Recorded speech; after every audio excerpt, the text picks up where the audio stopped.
Вясна. Толькі трэці дзень красавіка, а гэтая пятніца выдалася на дзіва цёплай, быццам бы летняй.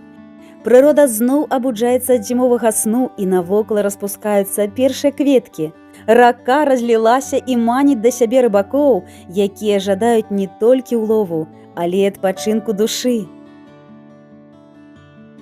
Першы матылёк ужо танчыць у паветры, а на галінках пушыстенькай жоўтай вербы пчолкі збіраюць першы нектар.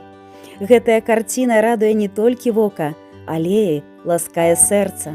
Вясна – гэта час аднаўлення, час, калі ўсё навокал напаўняецца жыццём і надзеяй. І менавіта тут, у нашым родным краі, кожны куточак набывае асаблівую значнасць. Няхай гэта цёплая пятніца стане для нас магчымасцю спыніцца, паглядзець навокал і ацаніць усё тое, што нам даруе прырода. Нашу родную зямельку, якая так шануе і падтрымлівае. Давайце любавацца гэтай прыгажосцю разам і дзяліцца ўражаннямі і радасцю ад сустрэчы з вясною. Няхай кожны дзень будзе напоўнены шчасцем і светам.